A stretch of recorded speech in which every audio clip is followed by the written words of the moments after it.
Тамызға қайырлы күн. Мен әлі машинада отырмын, негізі бар ғой. Сағат 8:30-да келгем. Соны әлі отырмын. Соңғы әйтеуір бір жарым сағаттай кірдім, болды. Маған негізі номер алып беру керек, папамызға болды. Жаңағыдай қызметім өтіп отқан жоқ.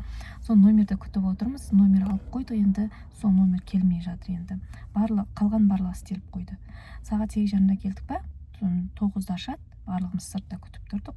Уже елдің бәрі тірліктерін бітіріп қойды. Біз жүрміз әлі. Үйге де барғанда жоқпыз әлі. Үйде даже нан да жоқ. Алматы отыр, үйде нан жоқ қой дейді ғой. Қазір барамыз, нан алып қойдық. Бәрі түскі асқа кеткен кезде бізде магазинге бардық. Сонымен қолдың қаймағын алдық, нан алдық. Қазір үйге барып шай ішетін боламыз. Алмат бізді күтіп отыр. Бүгінгі күнім негізі осылай машинада күтумен болды. Алдында сатып алған спортивкамды киіп алдым. Өте жылы, прям бір футболкамен кидім. Ішінде ештеңкесі жоқ. Денеге де жағымды, мінекей ішінде мындай жылуы бар да, жылы осындаймен өте жағымды, өте керемет. И мына жерде түсін как раз беріп тұр, осындай пыльно-розовый, осындай тура осындай түс, ешқандай өзгертіп тұрған жоқ камера. Жаңа сөйлесіп отқан кезде папамыз звондап қалды. Не туралы айтып отыр? Спортивка өте жақсы, маған қатты ұнады. Жылы, әдемі, сондай. Номерді алдық, болды, енді үйге қайтамыз. Енді қазір тағы бір жерден өтеміз деді, атын ұмытып қалдым. В общем, сол жерден өтіп алып, сонымен үйге қайтатын боламыз, шай ішетін боламыз. Шай ішпесек басымыз ауырады ғой. Келе жатыр. Номерді салып қойдық машинаға. Болды. Үйге қайтамыз. Енді қайқа барамыз? Қандай жерде ма? Не ма? Сен обед ішесің бе, ішпейсің бе? Жоқта ішесің бе? Ендігі кезекте сіздермен бірге қазір бір үлкен зданияға баратын боламыз. Но бізде енді жаңадан соғылып жатқан магазин ба, білмеймін енді, әйтеуір. Осының жәнінде страховка жасайтын боламыз. Жаңадай машина жөндейтіні бар, басқасы бар, барлығы сол жерде екен. Одан кейін бізде осы жерде бастауыш мектеп ашылған, жеке меншік, енді көріп тұрмын. Онда мінекей сіздерге спортивканы көрсетіп жатырмын. Мына жерде полный рост. Бұл жерде бір ұнамағаны жіп ұзын екен. Спортивканы кәдімгідей ұзын, белімнен түседі. Қысқартуға болмайды негізі, екі ұшында темірі бар, ол алынбайды екен. Кейбіреулердікі алынады негізі, бұда ондай алынбайды екен. Документтерді істеп болғаннан кейін барып үйге қайттық. Енді үйге қайтам деген жерде сағат уже 3-4 болып қалды. Шай іштік, сонымен сағат 5 болды, сонымен тамаққа кірістім. Кешкі тамақты ішіп болғаннан кейін барып есіме түседі, что ертең Алматыға мектепте олимпиада болады. Әр түрлі пәннен әр оқушыға бөліп берген. Біздің Алматыға орыс тілі түскен, тест ретінде жүреді екен. Соған ақ көйлек, қара шалбар киіп бару керек екен, школьный форма.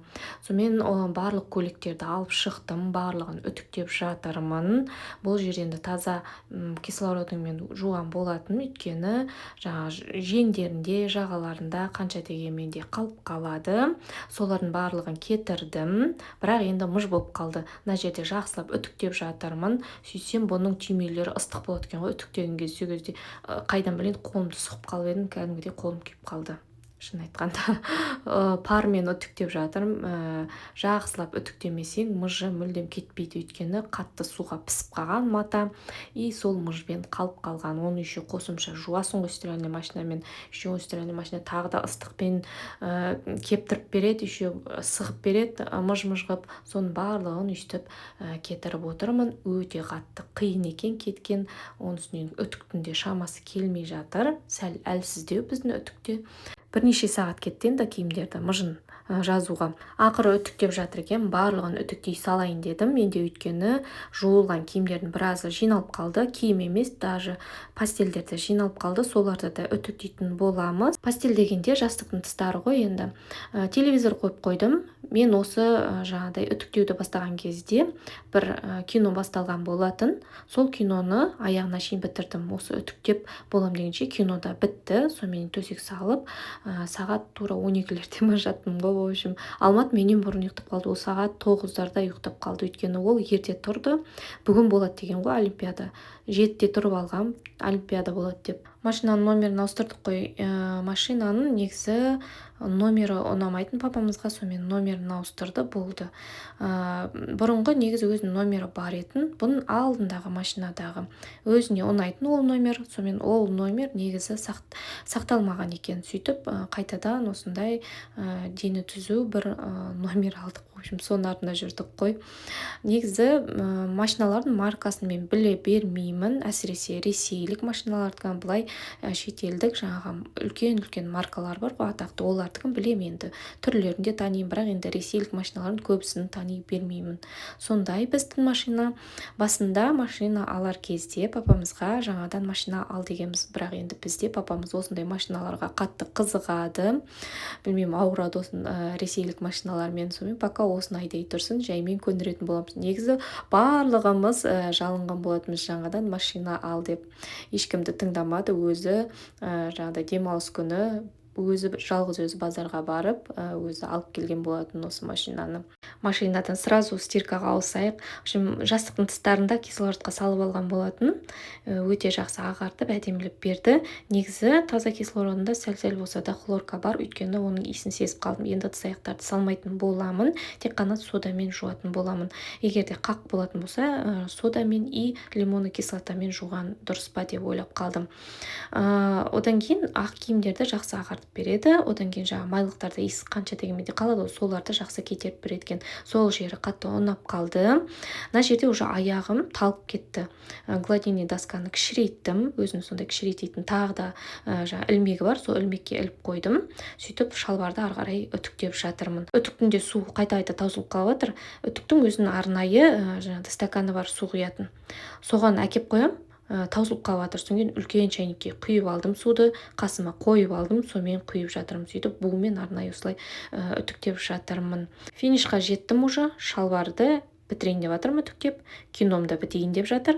Өзі бір қызық кино екен, кейбір жерлері миға сыйымсыз енді, сонда да көріп шықтым, комедиялық, сондай әдемі кино. Негізі мына жерде бар ғой, ақ көйлек пен қара шалбарды ғана үтіктеймін, басқасын үтіктемеймін деген ғой, сөйтіп едім, қызығына кіріп кеттім. Кино да қызық болып бара жатыр, жаңағыдай үтіктеген де қызық болып бара жатыр. Сөйтіп аяғым талса да, шаршасам да барлығын үтіктеп шықтым. Негізі үтіктеу пайдалы нәрсе. Кей кезде телевизормен көрсең де болады, сериал қосып қойып үтіктесең де болады, или болмаса өзіңмен өзің үтіктесең де болады.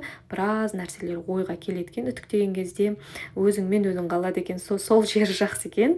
Ұнап қалды. Негізі бұрыннан енді үтіктеп жүрміз ғой, бірақ енді ойыма келіп жатыр да, жаңағыдай өзіңмен өзің болғың келсе, осылай киімдерді жинап алып үтіктеп отқанға жетпейді екен негізі. Одан кейін сіздерге осы кладовканы көрсетіп жатырмын. Кладовка деп осы жері негізі үнемі шашылады. Әсіресе өзім киімдерім екен. Мына жерді қарап отырсам, кардигандарды енді кимейтін шығармын, өйткені күн суытты, оларды стиркаға салу керек.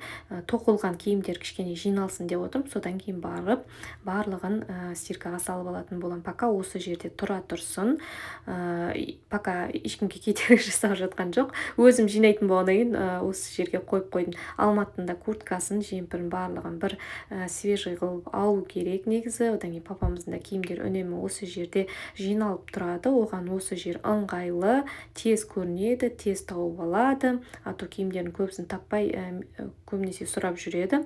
Сондықтан осы жерге көбінесе іліп қоямын.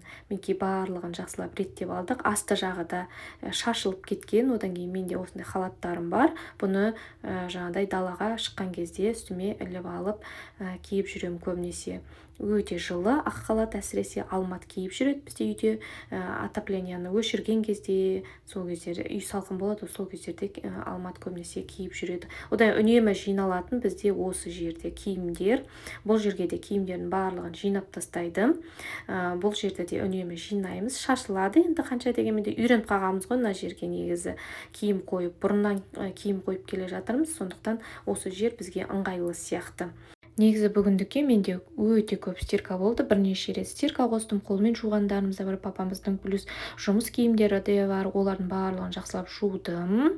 Сонымен сосиска тесіп пісіріп, нан пісірдім. Кешкі ас істеген жоқпын. Сәл енді көптеу болып тамақ істеп қойдым. Соны жеп бітіру керек. Енді видеом аяғына келіп жетіпті. Видеомды аяғына шейін көргендеріңізге көп рахмет. Тіркеліп кетіңіздер, лайк басыңыздар.